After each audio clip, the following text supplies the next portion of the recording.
Théodore nee na Aliou jigéen ñi rek lay sargal. ah mais parce que jigéen ñi ñooy jaay ñoom ñoo baax te ñoom ñooy. te démb fête des mères la woon. te fête des mères et puis les femmes sont meilleures en général parce que ñoom ñoo gën a sedd. Les hommes sont beaucoup plus sadiques en général. dëgg la ay te man jigéen moom a defar aussi. macha allah yàlla moo ñu defar ñun ñëpp. macha allah coow. d'accord comme ni ñu ko waxee rek di leen sargal yéen ñëpp sax ndax bu ñu nee sargal jigéen aussi jigéen ñi dañ koy indiwaat ci góor ñi ndax góor ñi aussi ñoom ñooy sang yi. donc dañuy daal di ñëw ci. dama nabaat jëkkër ji rek lay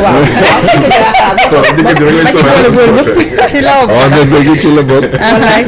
donc dañuy daal di ñëw ci la toile comme ni ñu ko waxee suñu mbokk internautes yi dañuy topp li nga xam ne moom moo di actualité bu baax a baax ba tax na à chaque fois da ngay gis que da leen di intéressé ba dañ ciy def ay post yoo xam ne nii day bari macha allah ay commentaire waaye itam naka noonee ci ay partage yoo xam ne ñëpp dañuy xam ne ñu ngi suivre actualité fii ci Sénégal ba tax na fi ngeen daanalee léegi rek falaay daal di ñëwaatee Aliou Sow ak ki nga xam ne moom moo di monsieur Montey ndaxte bu ñu dee wax DGE ak décision yi nga xam ne ñu ngi koy jël depuis depuis bi ñu duggee ci parrainage yi ak léegi ñenn ci internautes yi ñoom dañu def ay post comme quoi est-ce que DGE rôle am moom mooy mu daal di am parparloo ndaxte ñoom dañu jàpp ne DGE ci li muy génne par rapport ak li nga xam ne ni moom moo am ci parrainage bi dañu jàpp ne dafa am parparloo déjà jóge ci ministre de l'intérieur bi nga xam ne ni moom moo leen dalal ba tax na tam am na ñenn ci ñi nga xam ne ñoom ñoo di internautes yi dañuy def ay post comme quoi est-ce que conseil constitutionnel comme ni nga ko waxee léegi ak ñi di DGE nekkuñu ci benn guerre boo xam ne ni xëy na sénégalais sax comprendre ñu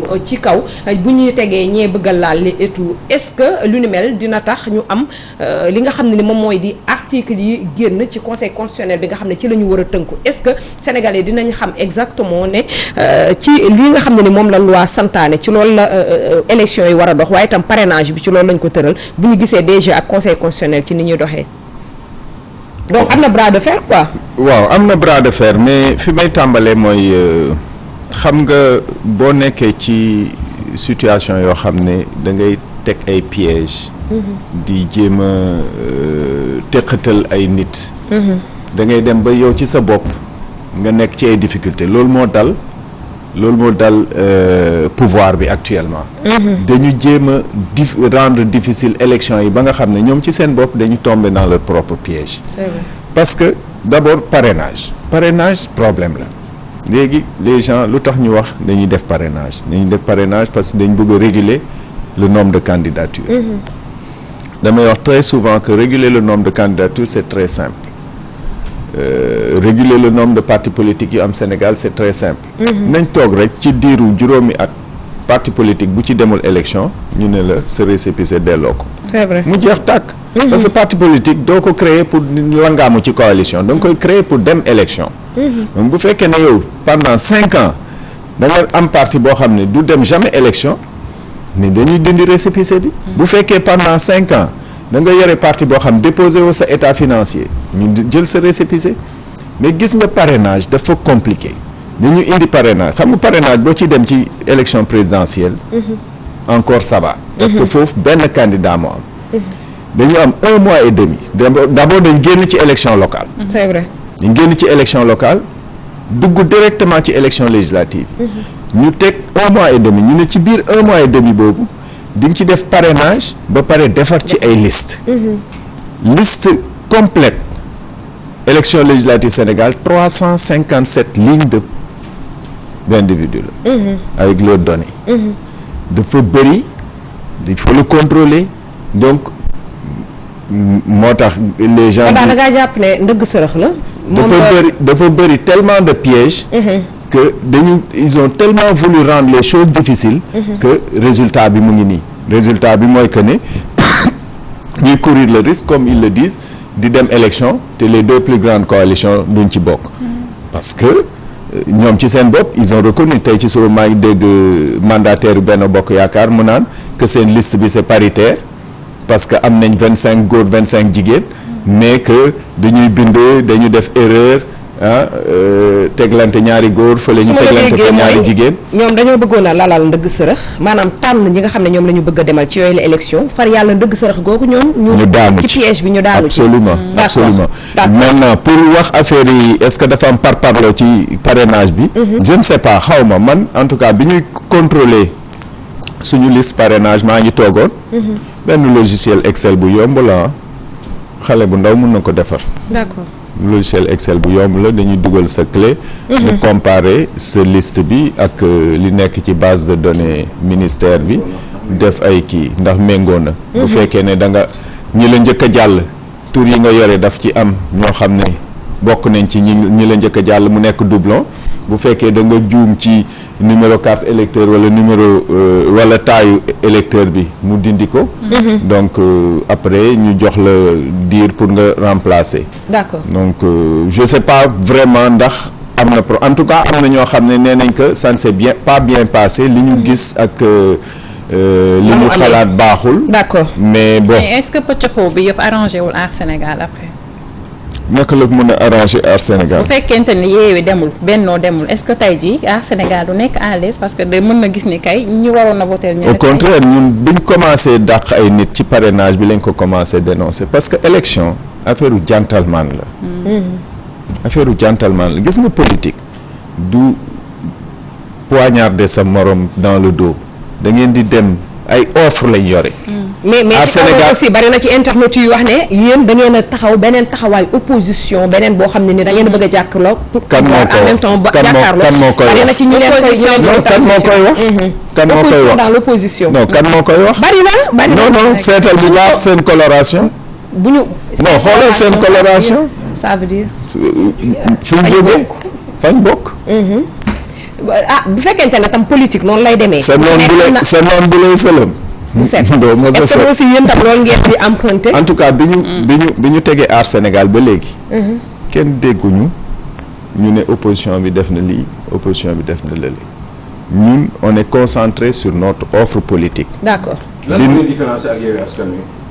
xaw ma li ñu différencier parce que xaw ma li ñuy def. dëgg la ñoo ñëw ci loolu parce que sujet yi. waaw may ma yeggali. xaw ma li ñuy différencier parce que xaw ma ñoom li ñuy def mais li ma xam ñun li ñuy def. mooy que ne ñun on a une offre politique à proposer. on a un contrat de législature. bu ñu bëgg a proposer askan wi. d'accord ne leen. y a d'autres sujets yoo xam ne nii itam dañ ci bëgg a ñëwaat. parce que il faut temps bi bala mu ñëw xoj bokk na ci ni ki démb ñoo waa Yewwi Askan Wi par rapport ak seen mandataire génn na benn communiqué boo xam ne nii di xam ne ni ki vendredi incha allahu rabbi ñoom bëgg nañu seen li nga xam ne ni moom mooy seen mbëbët wàcc ci fi nga xam ne moom moo di place de la nation ak ñi nga xam ne ñoom ñoo di seen ay ñoñ daanaka sax boo dee xool communiqué bi woo nañ ci bépp sénégalais la ñu wax pour ñu ñëw foofu jéem a taxaw wane loo xam ne nii tamit moom mooy force ci kanamu ñii di pouvoir bi ngir wan leen ni élection yi nar a doxee waaye tam ni parrainage bi di demee muy buntu goo xam ne ni moom la ñu war a jël ngir egg ci élection yi ñoom ànduñu ci lan naka ngeen ko gisee yéen waa Aar. non ñun waa Aar mënuñ ci gis dara parce que ñoom dañuy appeler seen manifestation. seen manifestation la sénégalais bu nekk parce que constitution sénégalaise moom may sénégalais bu nekk bu amee lu ko naqari mu dem taxaw ne lii naqari na ma donc ñun mënuñ ci gis dara. non lan mooy gis nañ ci suñu bopp. est-ce que du lañ waaw dem jàppale leen. c'est pas une décision qu'on a encore prise waaw parce que démb lañ ko wax tey ci suba la nekk. donc du loo xam ne waxtaanee nañ ko donc mënuma ci am une position de structure man personnellement je pense que n'importe quel Sénégalais bu amee lu ko naqari war na mën a revendiquer pour wane ne lii naqari na ko oo ci nit ñi ñu fekkee si ko man personnellement quoi pour la stabilité du pays surtout j'ai pas compris c'est quoi la question. est-ce que yow kii nga yow xalaat nga ni war nga. comme boo leen demoon dañu woote nañ 200 000 personnes est-ce que xalaat nga ni yow bon c'est vrai que ce coalition waxuma ko. mais yow personnellement est-ce que xalaat nga ni war nga ci mën a. moi je suis pas un homme libre vous savez je suis un homme structuré. je suis dans une organisation mënuma jël des positions comme ça individuelles. je ne peux prendre que des positions d'organisation su fekkoon ne nekkuma ci benn organisation mën naa la wax dinaa fa dem wala duma fa dem. mais tey xam naa ne que. c'est un événement politique majeur au Sénégal. ñun en tant qu'organisation politique dinañ ci jël position. mënuma ñëw fii di wax ne lii laay def wala lële laay def. d'accord beneen ci ay sujets loo xam ne nii ñii di internet ci bokk na ci lu ñuy gën a publier waaye itam gën koo partager mu di dund gu cher gi nga xam ne ni sénégalais yi actuellement ñu ngi koy jooytu mu di wàllum économie gi nga xam ne dafa tàggatémbe ci côté yëpp daanaka buñ ko dee wax bokk na ci ay prix ci denrée bi yoo xam ne nii ni ñu ko yokkee dafa exhaustif presque mën nañ ne boo jëlee saako ceeb boo xam ne ni Sénégalais dañ ko doon utiliser mu doon jaar ay 9000 francs nga xëy tey ñu laan la 14000 à 13000 wala sa wàcc ba 13000 day xaw a doy waar nee nañ saako meew bi boo ko jëlee fa mu jógee ak fa mu dem tey jii nga bëgg ko jëndee ay 70000 saako meew bu 25 kilos suukar boo ko jëlee la même chose daanaka nee nañu seen salaire yi nga xam ne ni yor nañ ko matalu te leen dara boole ci ngay bëgg a fay loyer yi ak leneen bokk na ci li Sénégalais di joytu en tant que député waaye itam gis nga ni nga xam ne ni noonu leen nañ ko waxee ñoom internet yi nee nañ yokkute prix gi du lenn lu dul rek ay taxes yoo xam ne nguur gi moom moo ko teg ngir gën a sonal askan bi nee nañ nag ndax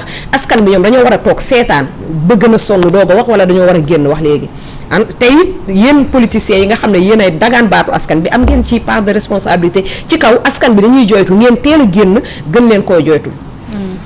En fait du affaire yi joytu c'est-à-dire boo gisee Sénégal amul maîtrise ci yenn prix yi c'est parce que defarewuñ fi dara c'est tout économie boo ko industrialisé wul mënoo am maîtrise ci marché bi tu vas dépendre des aléas des chocs li ñuy wax les chocs exogènes donc su prix marché bi bouger forcément da ngay subir de plein fouet parce que dañuy importer moo tax depuis très longtemps ñun ñu inscrire woon dans une ñuy wax toujours il faut qu'on industrialise l'économie sénégalaise boo industrialiser économie sénégalaise tu règles deux problèmes tu règles le problème de la production en interne et le problème de l'emploi donc da ngay rendre le produit disponible et tu augmentes le pouvoir d'achat y a pas autre chose mais comme ni ma lañ ko waxee woon ci njëlbeen bi on a un état qui n'est pas imaginatif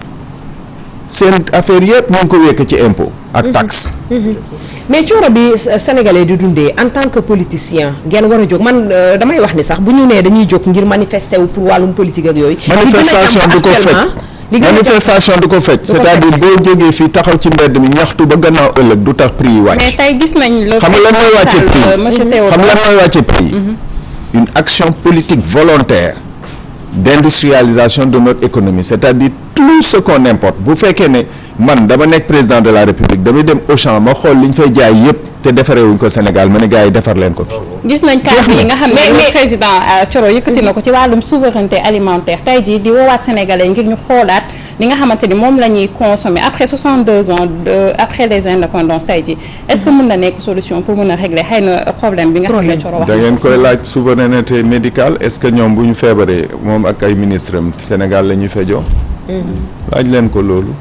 mais wàllum agroalimentaire xëy na comme sa xam-xam màcc na ci. agroalimentaire 30 ans laa ci def. amul luñ mënut a defar Sénégal. je suis chimiste tous ces produits là que vous voyez à l'écran man maa leen formuler. waxuma def formuler c'est-à-dire recette bi. usine bi ba ci recette bi. donc on a des talents dans ce pays yëpp waaw on a les ressources qu'il faut on a les capacités il faut que nit ñi xam ne que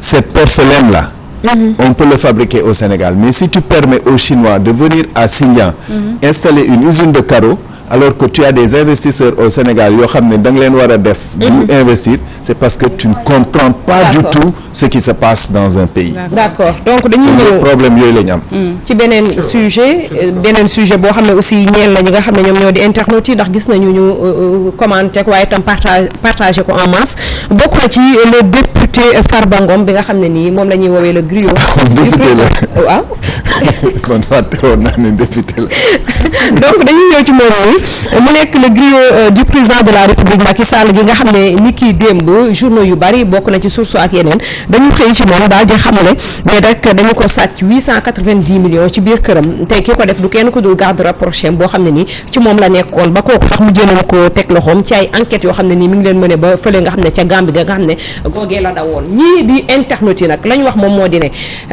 bu fekkente ne moom Farba Ngom ginnaaw bi ñu nee 250 millions dañ ko sàccoon ci këram 880 250 millions bu njëkk ba waaw bu njëkk ba tey tey ñu wax 890 millions ci koo xam ne nii nee nañu daanaka bu ñu ko dee tudd nee nañ ci wàllu immobilier nee na lay yëngu tey jii ñu ne c'est le griot du président de la République waaye itam député la amul beneen fonction boo xam ne wala mu am benn rang boo xam ne nii moom foofu la jóge daal di ñëw fii tey jii nee nañu diggante bi fi président Macky Sall faloo ak léegi ginnaaw gi la ñu ko xam boobu ak léegi est-ce que war na fee mën a yor yii ci ay millions wax ma la ñu koy tudd ci ay milliards moom en tant que député simple député waaye itam mu nekk nit koo xam ne ba tey jii ñii di internet yi daanaka boo dee wax li ñu dëxañ lépp ci biir nee nañ boo demee ba ci dëkkam Agnam këram gi nga xam ne nii foofee la rek gis nañ ay vidéo yu circulé que dafa def ñaari forage ci këram ci biir ci kaw li nga xam ne ni moom moo di poteau électrique yi ca la xëccee lii di courant yóbbu biir këram ci benn fil mu nekk nag loo xam ne boole na ko loo xam ne naqari na mbokk internet yi nga xam ne ñoom ñoo nekk ci internet bi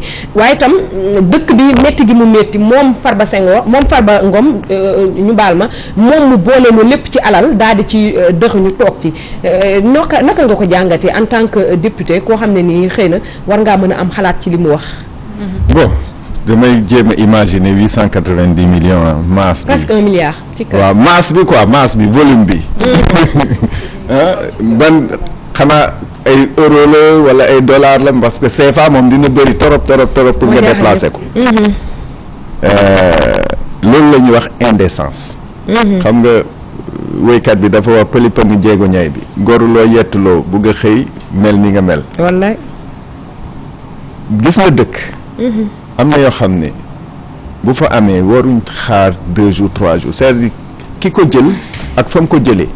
ñoom ñëpp dañ leen war a jël. c'est vrai. parce que xaalis boobu kenn war ko denc ci kër. ñu wax sax lu OFNAC di xaar. waaw waaye non du affaire yi OFNAC soxlawul sax mu yegg OFNAC. c'est-à-dire kooku GIABA ci boppam. ñuy xeex narcotrafic yeeg trafic illicite yi. ñoo la war a jël si. parce que dañu nekk ci zone boo xam ne narcotrafiquant terrorisme ci xaalis lañu sukkandiku pour avancer. donc masse xaalis boobu en espèce nit téye ko ci loxoom c'est un homme dangereux. mais est-ce que ay ca waxtu bi xoj nañu. énormément mantooram daanaka bi mu fi toogee moom tam ak léegi ci ginnaaw bi fi président Abdoulaye Wade faloo gisoon nañu mu génn def déclaration de patrimoine am presque ay milliards 8 milliards et quelques et tout est-ce que bu ñu dee wax dafa bëgg a jël yoonu mantooram est-ce que kon moom du gën a légitime sax mantooram. en quelques minutes c'est quelques bon secondes. je sais pas déclaration de patrimoine ça a la valeur que ça hein. Donc ça tient sur rien. bon ça tient sur rien du tout donc mënoo ci def ay analyse quoi. am na solo bu baax Thioro waxtu wi moo ñu xoj rek mais vraiment waxtaan bi intéressant woon na di la jaajëfal bu baax a baax. donc waaw am mbégte rek comme ni ñu koy waxee ñëw teewoon ci plateau bi di gërëm bu baax a baax sunu invité waaye itam di sant di gërëm ñi nga xam ne ñoom ñoo di mbokk internet yi toog wala mbokk sax ñi nga xam ne ñoom ñooy sénégalais yi toog à chaque fois di bàyyi seen ité du ñu seetaan di nuyu bu baax a baax diaspora di leen sargal. di leen wax ne rek xëcc bu daggul dikk nañu àndandoo liggéey bi incha allah Sénégal dina mësee baax. incha allah di la jaajëfal bu baax a baax waaye nag di jox kàddu gu mujj gi suñu invité bi monsieur Théodore Chérif Monteil lan ngay tënkee waxtaan bi. jërëjëf Salma di invité di leen gërëm encore une fois. di inviter Sénégalais yi à la retenue et au discernement élections yi ñu jëm c'est des élections majeures. nañu analyser bu baax offre politique yi. ñu xam ne que enjeu bi du parti yi du coalition yi enjeu bi Sénégal la ñoom. tànnee dañuy tànn pour dire donc nañu ràññee comme ni ko Awa waxee sànq nañu xam kan la ñuy yónni assemblée nationale parce que c'est très très important. c'est important ndax ñooñu fa war a teewal foofee ca pencum ndaw réew mi ñu lay jaajëfal bu baax a baax vraiment sa disponibilité yombalal nga Awa liggéey bi bu baax a baax yow it Awa yaa ngi def liggéey bu am solo donc mu mel ni nii le travail d'équipe la ñu nekk ci rek dina baax incha allah parce que sénégalais yi dañ fi nekkal baatu ñi amul baat la donc dañ koy wuyoo rek incha allah di leen jaajëfal bu baax a baax yéen fidèles téléspectateurs yi nga xamante ni depuis ce matin yéen a ngi suivre émission bi lee waaye fàttewuñu ami internautes yi nga xamante ni ñu ngi scotché suñu page Facebook Walfadjri l'officiel aussi depuis ce matin waaye nag du ñu jógee ci jotaay bi te jaajëfaluñu tata Adjaratou Penda Diallo Gueye la force tranquille on t'aime très très fort